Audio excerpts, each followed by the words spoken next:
Now there's all kinds of different people in this world. There's only one pie. Hey everyone, and welcome to the Team Made Apart podcast, the podcast designed to teach those who work remotely and those who hire them how to work better together. I'm your host, Ryan Rogar. Before we get started, as always, today's show is brought to you by TeamMadeApart.com. Team Made Apart features articles, tools, and resources designed to teach remote workers and those who hire them how to work better together. A community for owners, managers, leaders, freelancers, contractors, and all variety of remote worker, Team Made Apart is also a terrific resource for companies interested in implementing remote work policies in otherwise co-located environments, or for those planning to build fully distributed organizations from the jump. Listeners of this podcast have an exciting opportunity to get involved in the remote work revolution. In light of current events related to the coronavirus pandemic and a sudden worldwide shift to remote work, we're offering a free remote work best practices guide for leaders who find themselves struggling to create a remote work policy in a pinch. Now, and for the duration of the crisis, visit teammadeapart.com/crisis to not only download your free Team Made Apart Remote Policy Primer, how to write remote work policies that don't suck, but to find other tools and resources to help you weather the storm. Great working relationships make for great remote work experiences, and with this free guide, you'll be better equipped to do your part in creating and maintaining a happy and sustainable remote life. Once again, to take advantage of this collection of useful resources, please visit teammadeapart.com/crisis, that is teammadeapart.com/crisis, to download your free best practices guide. One more thing before we kick off the show. Now, and for the foreseeable future, TeamMadeApart.com is offering free support and advice to remote workers and remote leaders alike through Team Made Apart Open Office. From noon to 2 p.m. Mountain Time, Monday through Friday, you can visit TeamMadeApart.com and navigate to the bottom left-hand corner of the page where you'll find a chat icon. Simply click it and you'll be connected to a real, remote work expert who is happy to help you solve problems in real time at no charge to you. Of course, you can use the same tool 24/7, 365 to ask questions or request services, but during open office hours, you've got a direct line of communication to people who care and people who can help. Once again, from noon to 2 p.m. Mountain Time, Monday through Friday, simply navigate to teammadeapart.com, find our chat icon in the bottom left-hand corner of the page, then click for instant support when you need it at no cost to you. Take advantage of this special program while it lasts, and now, back to the show. Today's special guest is Angelina Ebeling. Berlin-based Angelina is the founder and CEO of Acework, a premier online platform built exclusively for matching remote-ready candidates with vetted remote work. Her platform uniquely qualifies candidates and employers alike to facilitate a sort of virtual handshake between the two. This handshake leads to quality connections in which suitable candidates are matched with the high-quality jobs they're looking for, while employers are able to recruit only the most qualified remote workers. Angelina is an expert on the subject of remote work and a well-known speaker, having delivered talks at both TEDx ESADE in Barcelona, Spain, and at the Nomad City conference in the Canary Islands in 2019. Here to talk about hiring and finding quality remote work opportunities online, please welcome to the show, Angelina Ebeling. Hey, Angelina, welcome to the show. Let's kick this thing right off with getting into your background a little bit. Let's talk a little bit about you, how you got into the remote work space, and what you're doing nowadays. Absolutely. For those who have seen my TED Talk, which I know you have, so thanks for that. You may know that I'm a bit of an accidental remote worker. When in my last job, before I founded Acework, I was responsible for the expansion of a German startup to the US. So basically, I was first in Berlin for them. They were based in Munich, which is about a 5-hour drive away. And then they sent me to New York, and I was the only person in New York building this office. And really quickly did I realize how much I loved working remotely, like being able, to flexibly figure out, when to work, where to work, but also realize that there's a few things that really need to be taken care of for this to work well, right? And then I kind of moved on from that company. I was looking for a new job, and I realized I really want that freedom again. So I looked for remote work online and found out not just that the space was exploding, right? That there were so many new job boards popping up left and right. That was in 2017. So that's probably when We Work Remotely got bigger, like one of those job boards that's pretty established now. And while I realized like the space is growing, there were also so many people looking for remote work. So there was, in other words, big chaos, right? Big chaos in finding jobs and offering jobs. And that's where I saw the opportunity to found something that would help both sides, right? For companies to find great candidates, but also for candidates to, have an easier time finding those good jobs, because remote work can really differ in quality. Yeah, no, that makes sense, especially in such a sort of, burgeoning frontier. These remote jobs are coming up in all different shapes and sizes, from people who are starting out fully detached to people who are trying to implement these policies and stuff later in life. No two approaches to remote seem the same right now. So it makes sense that there's a lot of disparity in the way that, any given job might be for the worker. Yeah. So it makes sense that it could be a little tough. So tell me then, I guess, you started out basically as a remote worker yourself. You saw this opportunity and you founded Acework, which is a online, portal for people to get connected with great remote jobs.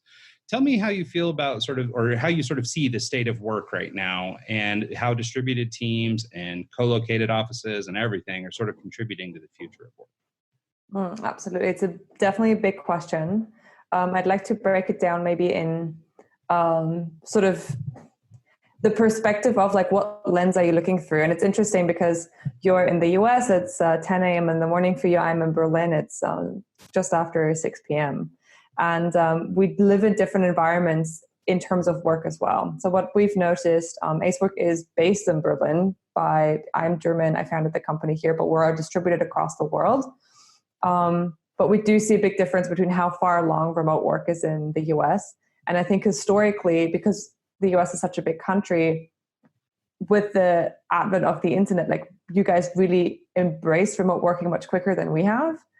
Germany is comparatively small. I don't know a state in the US that would be as big as it, but I'm sure we could fit into one of your bigger states easily. Yeah, several probably. Probably several. But we're 83 million people in it. Right. So we're quite a lot of people, densely populated. So remote work here, the state of remote work is not as far advanced. And that's one of the challenges that we have seen, right, is to see, you said not all remote companies are created equal, to really move in that direction of how can we help the companies that are further along, to find great candidates, but also how can you help companies that are maybe not that far at all yet? And I think in sort of the context of the whole, like, how is remote work fitting into the future of work? I think it is already here, right? Like it's already practiced informally, formally, doesn't really matter. But offices are changing as well, right? Like we have co-working spaces. So many companies move into co-working spaces because they believe it fits much better to the way they work. And that's how it's going to be. It's just going to be at different speeds, right? Yeah, I think that's a good way of putting it, is at different speeds. Some people, so much of it seems like is tied to risk tolerance and other things like that, because companies see getting into remote work as a risk. And I think we're also sort of maybe disadvantaged a little bit in the remote workspace by some of these visions of people working from beaches and things like that. Because as an employer, you see that and you go, oh, well, I can't have my workers chilling on the beach all day. Because there's these old perceptions to break through and things like that, where you've got to convince them basically that, productivity will still be there, whether I'm on that beach or wherever I am located. And so I think that there's some like kind of old school challenges to overcome. And then, the technology and all that stuff is starting to emerge, but also the way that people develop these processes to manage remote teams and stuff. I think there's still quite kind of a bridge to cross there. For people who've worked remotely, it starts to come more naturally. You understand how it would work or how best to facilitate these relationships. But I think for employers, it's still a challenge.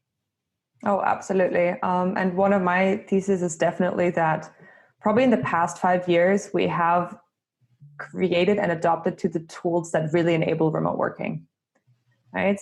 Before that, there's like so many articles now. It's like, I don't know who it was, maybe IBM, we rolled back on their remote work program, which they had started, I don't want to say decades ago, but a long time ago, and they said it didn't work. And I can't really imagine how you could have worked remotely 20 years ago. Yeah. I couldn't, like the way we're connected now through Zoom, through all these different tools really makes that high touch we're a startup, right? So we're like obviously highly collaborative, iterating fast, decisions have to be made quickly, all of those things. How that would have been possible with the technology that was available 20 years ago. Yeah. Well, and it's interesting. I mean, even in my own experience, you know, I started my business originally from the back of a tour bus while I traveled around the country working for different musical groups.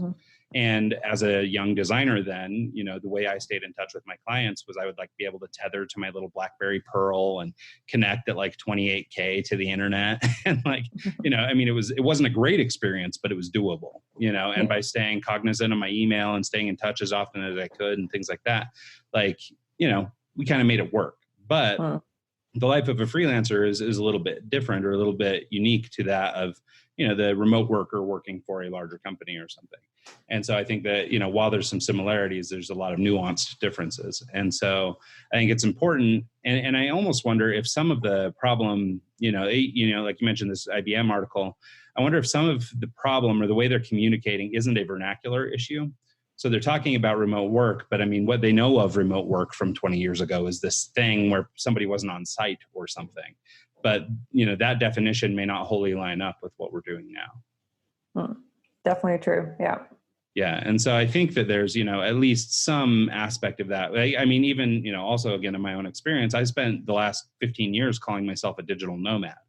And it was only after getting into this space and starting to spend time around remote workers and the stuff that I realized the distinction. And so, and it's a vast distinction. Like I'm nowhere near a digital nomad. And so it's been kind of eye-opening for me, but I think in terms of the industry, because I'm closer to it than a lot of people are, and for me, I'm still discovering new things every day. I imagine for people, you know, larger companies who've been in business a long time and who are now trying to adopt remote work policies, either as a way to, you know, retain employees or add to employee happiness, things like that, you know, assuming they have the right motives for trying to get into it. I think that, you know, there's a lot of opportunity, but I think there's a lot of problems in the way that people define things. So I think that, you know, like I mentioned earlier, the idea of the guy working on the beach seeming kind of unappealing to the CEO, you know, like I think that there's some breakdown in communication there that it might just be definitions or the way we talk about things. And so I think as the industry grows, standardization of these terms will maybe help with some of that. Yes, I think standardization makes complete sense. And it's interesting that, you know, you bring up misconceptions like digital nomadism, like what is it? You know, remote workers are people that just work at the beach. And I think one of the people that has been really pushing for those standardizations and bringing the conversation to a level where it makes sense, economically speaking, and for everyone, is Laurel Ferrer, who I understand is probably, you know, the episode that has aired already. Yeah. And she's, I mean, I don't have to repeat her mantra, but she basically, you know, keeps talking about like the relevance of remote work beyond, you know, those misconceptions, and really saying like it's absolutely not true that a remote worker is someone who works at the beach. That may happen, but most of the time it doesn't. It's really about the economic impact this can have on different areas, the environmental impact that we have when we, you know, work from much more effective places and so on. And I think that's really one of those things that as a space, as an industry, we're all trying to figure out. And that's why I love being in it right now, is because there is so much happening and there is so much being shaped together collaboratively that, we are really moving towards that we, you know, get someone who's not been in touch with this. And you've been a remote worker, not a digital, but a remote worker for such a long time, that like now we can carry that outside to people who have never even heard of the concept. And I think that's brilliant. Yeah, I think it is a great time. And it's funny because, I mean, for people like you who've been in the space much longer than I have, like, I mean, I'm sure it feels like there's a lot of people doing this, but when you really start to look at it, I mean, it's still a pretty new concept for a lot of people. And to be able to do it at scale, it's totally new. And so I think, I think it's an exciting time to be in here. And so I guess to kind of sort of keep this thing moving a little bit, let's get into a couple of questions for like employers. One of the things I'm wondering, and like I say, my background is as a freelancer. So admittedly, my strength isn't in understanding the corporate perspective on this stuff. And that's why I'm reaching out to people like you who have a better understanding of that. So for currently co-located or traditional companies, the idea of implementing a remote workforce or something could be attractive for a number of reasons. Good reasons, bad reasons, economic reasons. But so how do you coach up a company who's interested in maybe dipping a toe in or sort of exploring remote work as a possibility who've never done so in the past? That's actually a really good question because in the strictest sense, like what we do with connecting talent to companies, we're probably at I would say like the tail end of that whole process of going remote, right? Like I don't want to work with a company and match them with candidates without them being ready for them, right? Because what will happen is that they hire this person, they think, oh, this is great, like we found our match. This person will work for 6 months with that company and then get highly disengaged because the company keeps forgetting about them or processes are not in place. It's just going to be a disaster, right, for both sides. And then they're going to come back to me and say, like, hey, this wasn't a great experience. What could we have done better, right? So we, like in our core service, we're very much not that, right? But that said, yes, we do help companies that say, hey, you know what, we'd be interested in hiring someone remotely for diverse reasons. There's a variety of things we tell them, right? There's, first of all, kind of the option of like, yeah, look into the space. There's a lot of resources out there already. There's types of courses like Workplaces is one of them, where you can gain remote work capacities in a very structured way. You could work with a consultant like Laura Farrett does, consulting for distributed teams. So we do that when we notice it's a company that really is at the infancy of remote working. If there's something that we can do with them, yes, we would, and they have tools in place where we say, oh, actually, this is a tool that a lot of remote companies use, Slack, for example, right? Mm-hmm. Then we'd ask, how do you use Slack? Do you use it as a synchronous tool where everyone is always on Slack and you have chats going on? Or do you use it as an asynchronous tool where, let's say, I post a question and then my colleague 3 time zones further back replies in their time. So it becomes more of a, asynchronous communication. Mm-hmm. So we do that with them a little bit. And I always encourage companies to really think about 3 things, right? The first thing is, how do you collaborate together? Like how do you make actual collaboration work? Like what tools do you use for that at the moment? How do you communicate? Is most of your communication when you are co-located very informal in, face-to-face, we talk about something? Or do you actually, already use emailing back and forth? A lot of companies that are co-located work in remote ways, right? So Think about your processes there. And then the last one to me, which is highly important, is documentation, which we noticed pretty early on. And me as sort of like I'm a first-time founder, right? And I'm the first-time manager of a team of that size. And I really learned like, oh, okay, like I don't want to bug people and become like an annoying micromanager who keeps like asking like, so like how far along is this? How far along is this? That's the last thing I want to do. Like, I don't want to waste their time. I don't want to waste my time. So I really just want to be able to clearly see progress somewhere. And for that, you need documentation. For us, that's Asana, but for other teams, that's probably something else. Probably they have something in place already. So I think those are really the 3 pillars. Another radical thing that I have recommended to companies, no one has done it yet, but I know a company who has done it when they wanted to figure out like how can we implement remote work, is that they just didn't allow the entire team, the entire company to come to an office for a week, which is highly radical, right? It will immediately show you where are our gaps, where are we missing something, where are there suddenly tasks that are not getting done, where are misunderstandings in our communication. But that way you can actually really easily and quickly see what are the holes that we need to fill for this to work, right? Oh yeah, that's a great idea. Yeah, it of course, like maybe don't do it in like a hypercritical work week where have to deliver 5 important projects to your clients.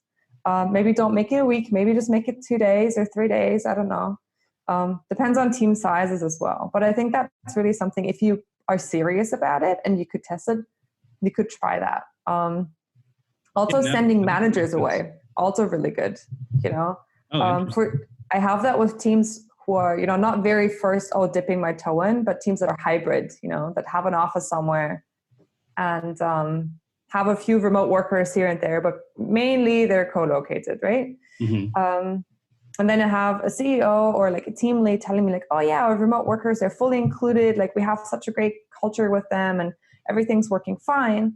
And then I speak to a remote worker in that same team and they really say like, oh, you know what? Like actually video calls with the team are horrible, you know, because quality is not working or something like this. Yeah. It's very easy to just have a manager walk in someone else's shoes, walk on the remote worker's shoes for a week or for just a team meeting to see, is it really how we think it is when we are all in that conference room? And we think all is great.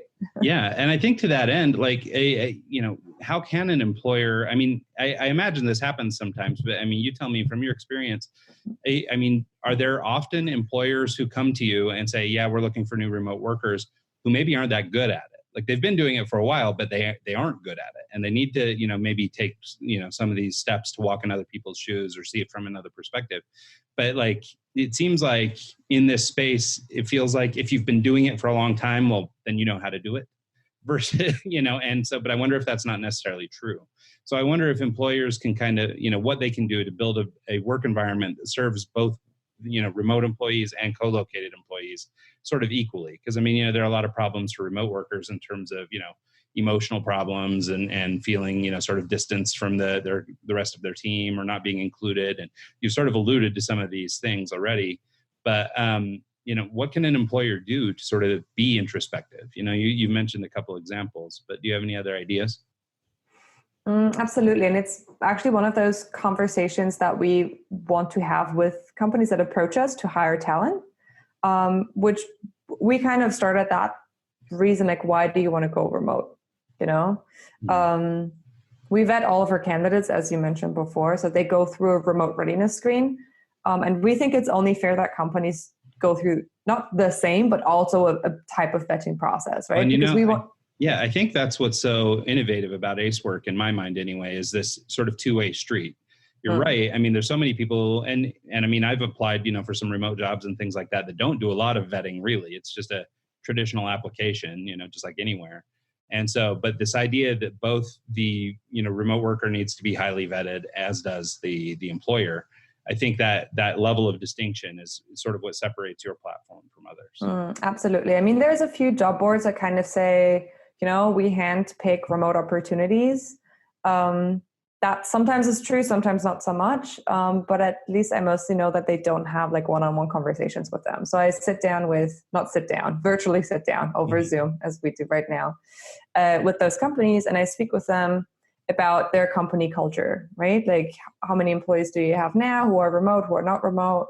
You know, how do you include them? And then I look out for things like, oh yeah, for example, we have, you know, like a water cooler channel on Slack. That's a very simple one to say, hey, or an indicator that they are looking to foster relationships outside of just task-based work, right? Which I think is really something that glues a company together, is just having those additional moments of human connection, you know, certain practices. Yeah, no, it's so true. Yeah. And I mean, the relationship you build, whether you're in-house, co-located, freelance, whatever you are, I mean, those relationships are kind of what keep people coming back for more, right? They need to know you, like you, trust you. And if they're not feeling connected, or they're not being taken care of because they're off-site, or any other things like this, then, you know, that doesn't make for a very long-term relationship.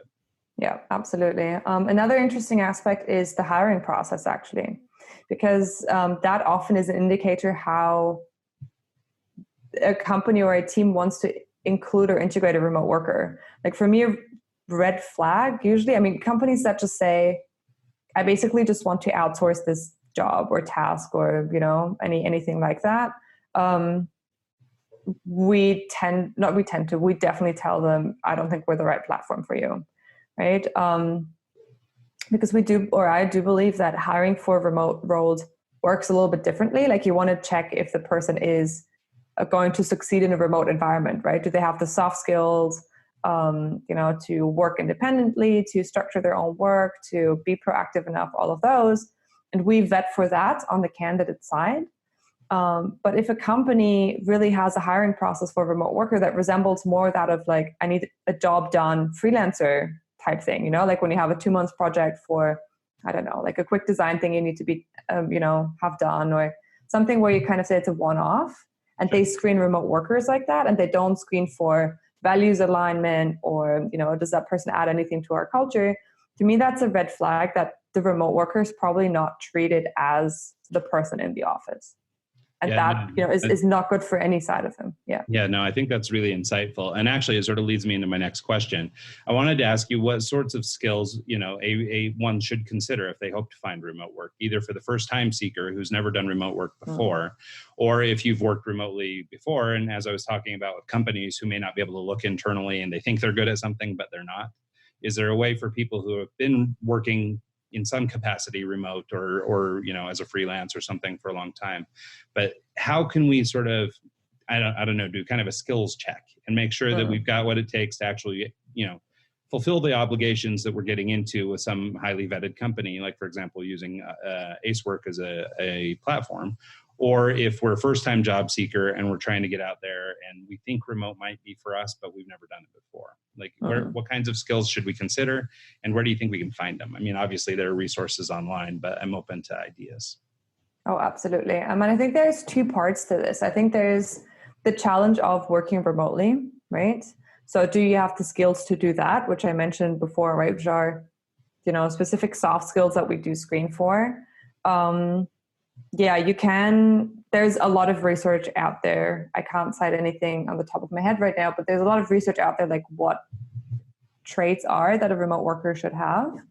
That's definitely something. In introspection on, those soft skills, your personal motivation, like why do you want to work remotely? Is it because, you do want to, travel the world and, work from beaches most of the time?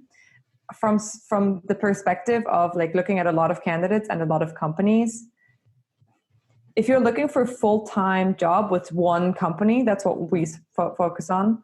It may actually be a little bit hard to find a job like this. I always say, okay, if you are looking to become a digital nomad who really jumps time zones a lot and, is looking to maybe take a week or 2 off to like explore Southeast Asia and like not work, it may be smarter to be a freelancer, because then you are really, self or like, well, yeah, you kind of really can, you can decide, I'm going to do a project. I'm going to, crunch this out, work for 3 months straight. And then I'm going to take 2 months off because now I have the cash and I, can explore. Yeah. And I think to your point, it's a different mindset, right? It's this idea of project-based so that I can jump. And really what's number one in that, in that relationship is that person's lifestyle, whatever it is they're looking for, versus maybe somebody looking for full-time remote work who, you need to put your employer up there at least sort of equal with you in terms of, you may want some things personally in terms of career and stuff like that. But, in order to have sort of an equal or a fair relationship with your employer, you need to take care of them as well. Yeah, absolutely. And that's really where, long-term employment is very different, is that continuity, right? That you will have responsibilities and you can't just take that week off. So I think that's really thinking about like, why do you want to get into it, and like what type of remote work will be the best for you? Then you have the best chances of actually going out there and finding it. Because, from my personal experience, it is a vast pool in a lot of ways. It is quite chaotic still, I'm, not putting Acework out there as like the one singular solution to find a job, because I don't think we are that, at least not yet. I think there's a lot out there. So I always recommend like really figure out, why do you want to do it? Do you have the soft skills? And then look at like, what are my marketable skills that companies would want to pay money for, right? I think that's something that in general, when you're looking for a job, you do that. But in remote work, you have to be even more focused on it, because companies that hire remotely often hire from a global talent pool, or at least partially global, and they really want to find that, I want to call like perfect fit, that has everything, that has the culture alignment, that has the exact skills for the job. So don't apply for something where you think like you can do 50% of that job, but the other 50% like you don't have the experience in, or you'd have to learn it on the job. That's very, very tough, right? Yeah, for sure. And we've seen like highly marketable skills, the people that get the most job matches are somewhat experts in their fields. Like I find it's harder for people that have done a little bit of this here and there. Like, oh, I've done a little bit of marketing, I've done a little bit of sales, I've done a little bit. Yeah, that's harder to place for us. But if it's someone who has like 5 years of solid UX design experience, Sure. you know, that person is easier to place for us. Well, I think it makes sense from sort of a risk mitigation perspective too, right? Yeah. If you're an employer and you're trying to bring on new talent, whether it's co-located or remote, you know, you're probably trying to fill a role, something that's missing in your company already. And so to find somebody with specific expertise in that thing you're looking for is probably valuable. And then to do it for a remote person who happens to have the very specific expertise, you know, one of the beauties of remote work is that, you know, you alluded to it, is this idea that you're not hiring from a local pool. You know, it's not the 30 people in, 20-mile radius of your office or whatever. It's, could be hundreds, thousands of people from all over the planet. And you may be able to find people who are infinitely better by having this broad pool to hire from. That brings with it some problems. Now you've got to whittle down 1,000 people or whatever it is. And, so it could present its own challenges. But I think, at the same time, it makes sense that niching down and finding people with specific expertise could be really valuable to a company. You started to talk a little bit about it in terms of soft skills, but I wonder if you could talk or speak to how personality factors into all this. So, I mean, some of it you mentioned, alignment with sort of vision or culture within a company. But I mean, some people can hack remote and some people just can't. Like, I mean, there are folks who just don't have the right attitude or right personality for it. Do you have any thoughts about that? That's quite interesting that you say that, because what I've seen also is people that have not worked remotely before but think they would love it, start doing it and then realize like, oh, actually this is horrible. Interesting. Like I feel lonely, or I can't switch off, or like whatever issue you may have. Sure. So yeah, as much as you can reflect and think about it before, and you think yourself, like learn like actually figuring it out and doing it probably is the best indicator. And well, and would you advocate for somebody sort of tiptoeing in or trying it a little bit, see if they can maybe do a little work, or maybe talk to their present employer about stepping out a little bit? Like, I mean, are there ways to kind of, if you've never done this before, you think you might have an interest in it, are there ways to sort of test or try before, going all the way, quitting your job and looking for new work? Yeah, absolutely. And it's actually one of those things that we recommend a lot of people to do is like, are you currently employed? And they're like, yeah. But it's, it's a co-located job. And often they haven't even asked about, can I go remote? Can I take a day home office or whatever? Like, I think some companies are very clear on this. They have a clear policy of what is possible and what isn't. But in a lot of companies, it's not clear.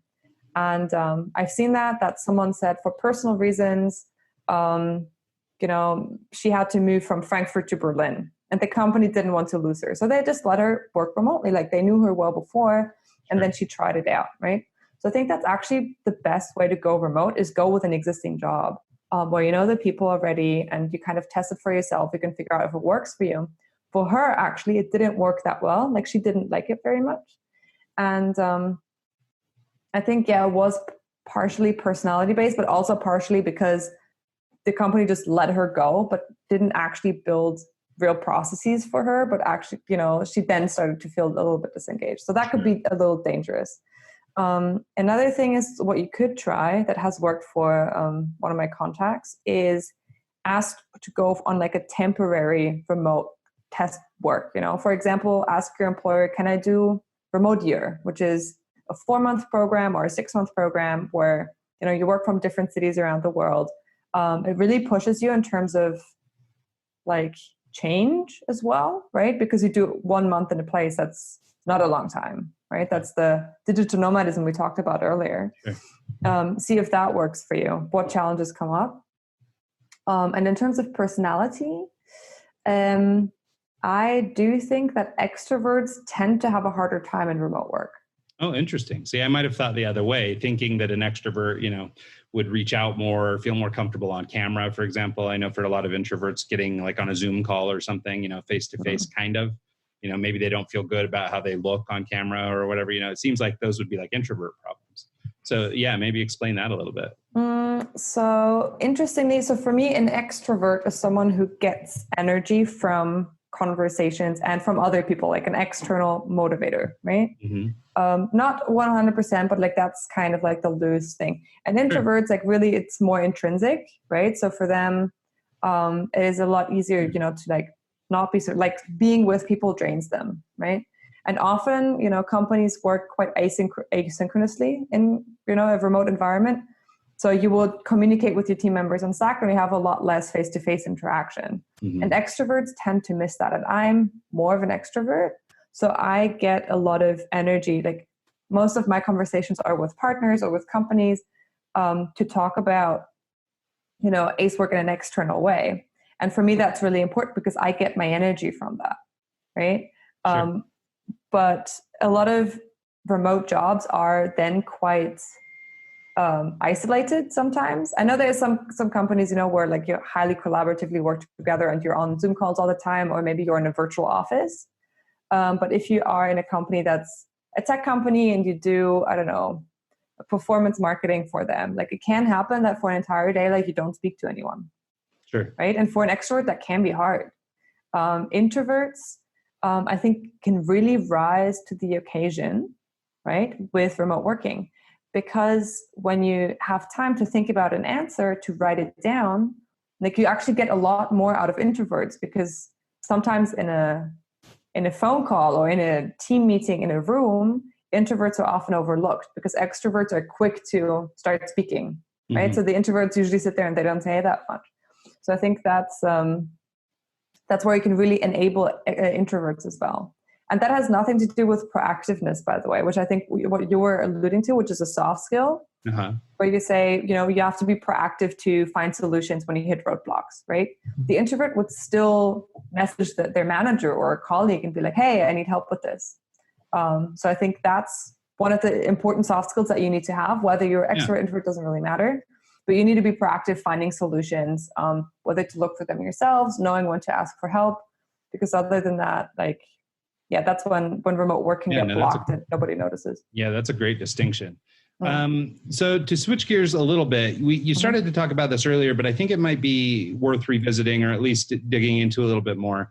Some of the reasons that, you know, one, if you're a company who's never engaged in any kind of remote work policy and you're thinking about doing it, or if, you know, maybe you do it presently, but you need to check your reasoning or try and maybe understand your motivations for doing so. I wonder if you talk a little bit about, you know, just sort of general terms, why one might engage in remote work. And, you know, the ones that you mentioned that made me think to ask you about this were things like environmental challenges and things like that.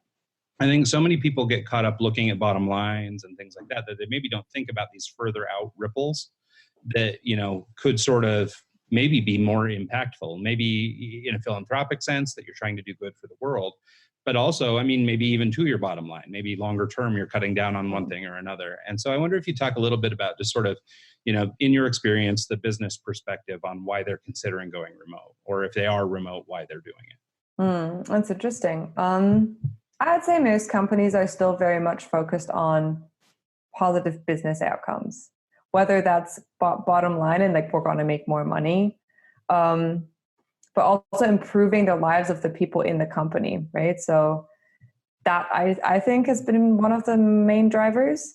Some companies come or have started remote out of a real like problem, like saying like, I cannot find the people I need to make my business go on at all, right? So they say, hey, example, small software company somewhere in Austria, you know, not in a big city, 2-3 developers, built something great, like needed to hire more people. And they were like, they're not where we are, like not even in like 100 kilometers around us. Like they just have to go remote like that, right? So I think that's what's happening more and more, is that companies pop up in different places doing something, as you said earlier, like highly specialized as a company, right?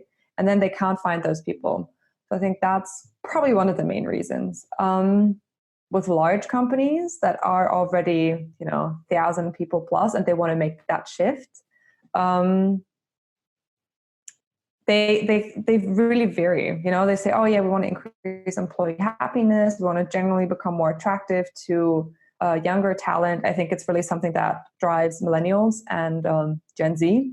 You know, that they want to sort of have this as a long-term goal, build it up as a capacity for the not immediate future, but sort of medium-term future. I have not come across a company that says like, we want to reduce our environmental impact and that's why we don't want to have an office anymore. That's quite interesting. I'm sure they're out there. Like, I'm not saying that they're not, but like, I haven't had one approach us. Yeah, that's interesting. Do you make any distinction in terms of, and maybe you don't say this to your prospective clients. I mean, we're all trying to get work here, but I mean, do you make a distinction between sort of good and bad motivations? Like we were talking about with employees, proper motivation is key, right? I mean, if you're just looking for this, somebody to pay your bills while you flit around the world, you may be able to find an opportunity like that, but it could be challenging. So have you come into situations where a company wants to, I don't know, leverage remote work because they can just pay everybody like way less money? Or are there negative sides to this as well? Absolutely. And I've had companies come to me with that. I don't want to say they did it out of malicious reasons, but it's often, for example, like startups that have very limited budget for payroll. And for them, that's an outsourcing kind of thing, right? So you think, oh yeah, customer success. I don't really want to pay someone in the US, but I know in the Philippines, I can get that job done for like $4 an hour, right? Or even less, I don't know. So they start looking for talent in the Philippines, or they ask like, do you have talent in the Philippines? And they say, but actually we don't really. And like, to me, that sounds a lot like you want to outsource, especially when it's very particular jobs, like, customer service is one of them. There is development also. Like I've had people come to me and be like, oh, like what's your developer's like hourly rate? And I don't even know that. Like I know their like expected annual salary, like that's what we ask for. But if someone already asks me like, so, what's the hourly rate? Like I see that as a red flag. And I think that it is legitimate to look for people that way. I don't say it's a wrong reason. For us, it's not a good fit. Yeah. But that can lead to, if you really want to build a remote company, like a successful long-term distributed team, that can really lead to problems. Like when you start paying people kind of the exact minimum that you can pay them in the country that they live in, what you're going to create is a team that has really high differences in their income, right? Sure. So you're going to have someone in the Philippines who works for $4 an hour, and maybe your, I don't know, developer sits in San Francisco and they earn, what is it, like $150K a year, like an hour or something. Exactly. Yeah. So I think that's where, you're going to start running into issues with your team to have that. So I think it's just going to make your life harder down the line if you really wanted to build a distributed team. Well, and it sounds like, I mean, what I'm hearing really is the difference in focus, whether it's maybe, I mean, and I agree with you. I mean, I work in the creative industry and it's not uncommon to go to, Eastern Europe or something for programming or into India or Pakistan or something for web development or programming, things like this. Different design resources, even a lot of times. South America is really common also. And so it's not uncommon to, try and lower your, the cost of your freelance rate or whatever, so that you can make a little bit more profit on the other end. So I don't know that I would necessarily categorize that as bad, but I think the distinction I'm trying to make is sort of the value you put on people. And so like you mentioned in some, I think I read an article that you wrote recently, and you mentioned Acework is a people first company. And so even though you're a small startup and you're just kind of getting going, you've just hit the ground, ethically speaking, you guys are already people first. So the decisions you're making are being driven by the good of, what you can do for the people who work for you. And so, and I don't know that everybody has that motivation, that everybody, I mean, I at least in my experience, I've come across a couple companies, and I won't, name them, of course, but there's situations where I see them making, kind of what feel like silly decisions, like, getting a ping pong table, or, now everyone gets free lunch and things like that. But it's not so much that they want to, but it's that they have to. So it's not that they were looking out for the needs of their employees per se. They were just trying to be competitive with other companies. And so there's a little bit of this vibe where people are doing things because they're getting outside pressure versus the companies that are sort of built from the inside with a culture that cares about their people. And, might look at a disparity between their developer in the Philippines and their developer in San Francisco and say, you know what, we need to normalize that a little bit just so that everybody feels good about their job. Yeah. And so, so I wonder, if you've observed that, at least sort of the differences in management styles or the difference in companies and the way they're made up, if you have any sort of experience with sort of this idea.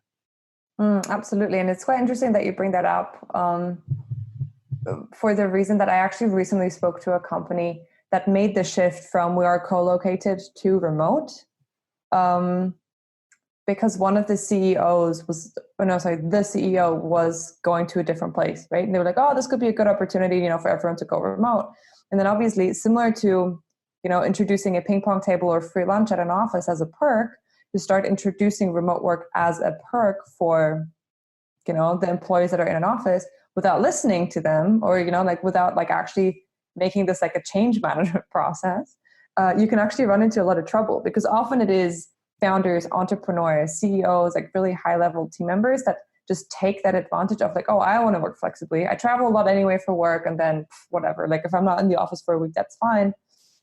And now they say, oh, we want it for everybody.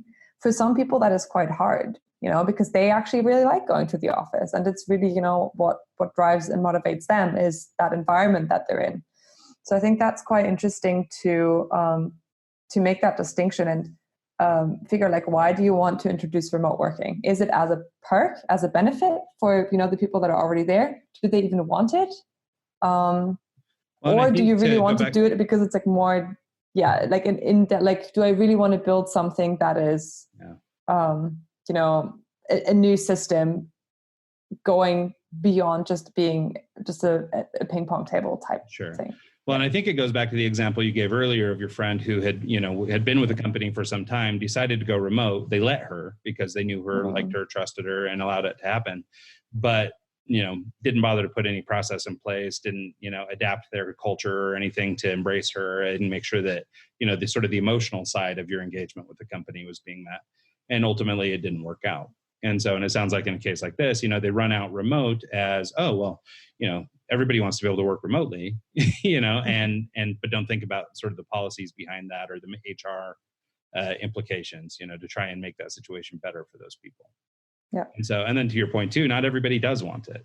I happen to work with one company or consult with a company that just implemented, or I guess last year implemented unlimited remote or unlimited time off.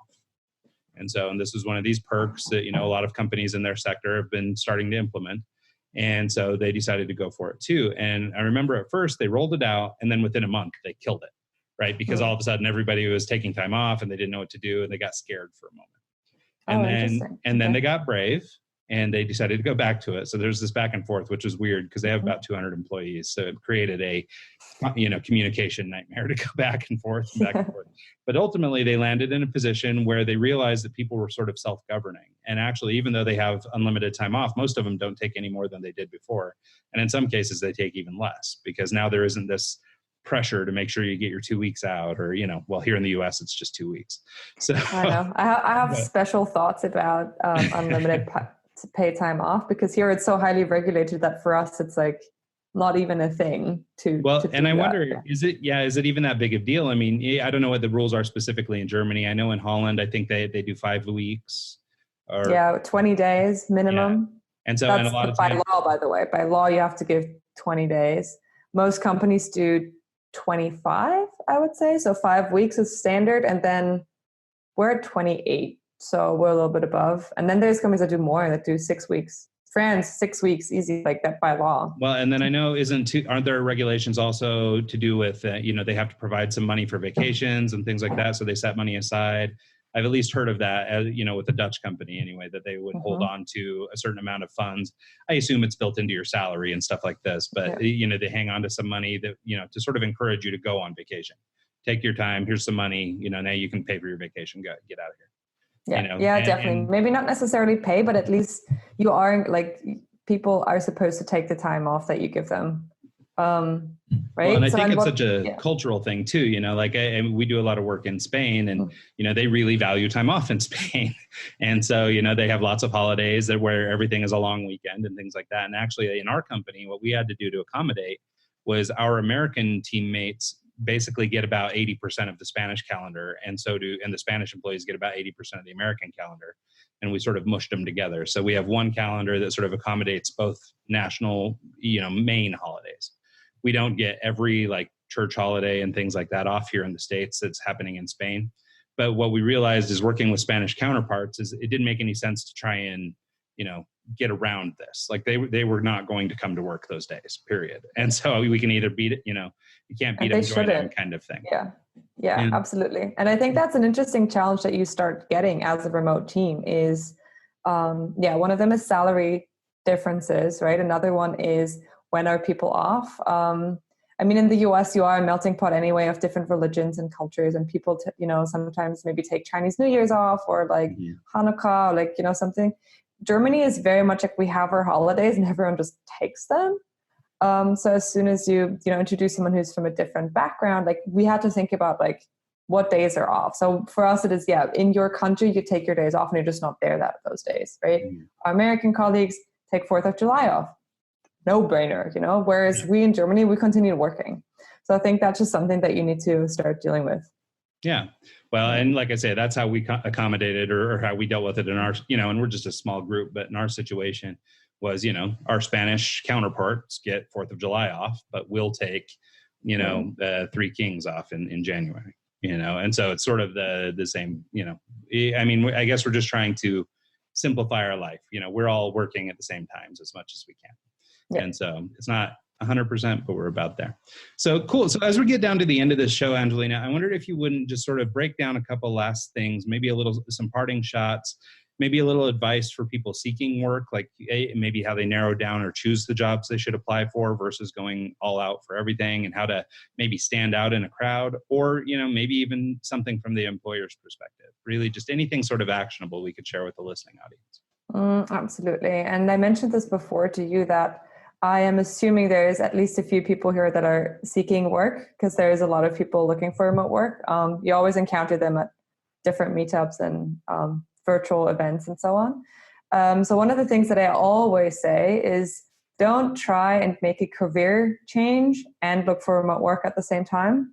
It's going to make your life infinitely harder. Right? So I don't know. Example, you've been in sales 15 years and now you want to get into marketing, right? You've done an online course. You now know how Facebook ads work, and now you want to get a remote job in marketing. It's going to be really hard. The companies will want to hire you for your 15 years of sales experience, and very few companies will want to hire you for your Facebook ad course, right? So those people I usually recommend try and get some freelance work, build up a reputation, like build up expertise. At Acework, we require 2 years of relevant work experience. You would get into Acework because you've worked in sales for so long. But when you then select, I only want marketing positions, you'll probably not get any matches, right? Right. In general, I think 1 year of experience is the smallest I've seen. Usually it's 3 years. Most often it's 5 years, right? So remote companies really tend to look for senior people. Senior developers are hard to find. So that's one of those that get matched all the time. If you're a senior developer looking for great remote jobs, probably will have them. For companies, what I'd say is get your hiring processes ironed out. For the ones that haven't done remote hiring yet before, know what your hiring process is. Be aware that if you post on an open job board, we're a closed platform, right? When you post with us, you may get a few candidates. You can handle that. You'll do your interviews, you're good. But if you post on, I don't know, whether it's a big platform like Indeed or a Stepstone, that's just all jobs, or you're on a remote job board, you're going to get hundreds of applications, probably, right? If you don't do a completely shitty job at representing your company online, you're going to get a lot of applications. Yeah. But the quality of those applicants is not 100% what you'll be looking for. There's still going to be 90% of people who are completely irrelevant to you, you'll have to reject, right? So you're going to have a much more intensive screening process. Being aware of that, managing your recruiter's time, right? Managing, how much you can handle, really important. Candidate experience can rapidly deteriorate if you open up to remote work. I've seen, there's a few companies out there in the space that have garnered the reputation for having horrible candidate experiences. And it's not because they, are shitty recruiters. They're not. They're probably great people, but they just get flooded, with applicants, and they don't know how to deal with it, right? And they're going to, miss your interviews, and they're going to, not be fully focused. They're not going to be prepared. As a company, you don't want that, right? You don't want to get that reputation that it's, first of all, hard to get into your company, and it's shitty to apply for it. Because that's really the face of, why people would want to work for you. And it's really going to deter the top talent that you want. So you're going to hurt yourself twice. You're going to create a lot of work for yourself, and you're actually going to scare away the people that you want to attract. So that's the key. Yeah. Look at the hiring process there. I think that's great advice. So, all right. So where can people find out more about you, learn about Acework, and, maybe you personally? So I think we're pretty good on most social media channels. Like the website is acework.io. So we have one of those techie type URLs. Acework.io, that's our website. Same goes for like Instagram handles and Facebook. Like that's where you can find us. If you want to connect with me, LinkedIn, very important. Go on LinkedIn. We do a lot of content on LinkedIn as well, both for companies and candidates. We run webinars or like live sessions for candidates every once in a while, usually once a month, where they can learn more about remote work, or we coach them. We do like live LinkedIn review sessions, for example. How can you improve your LinkedIn profile? Those kind of things. They're all free, so you can get on those. And yeah, connect with me on LinkedIn. Put something in the why do you want to connect box. That's a key feature or a key to success with me. Because I'd like to get some context, but then I'm generally pretty happy to connect with people. That's awesome. Cool. Well, thank you so much for your time, Angelina. I really appreciate it. I think you had a lot of great advice for people.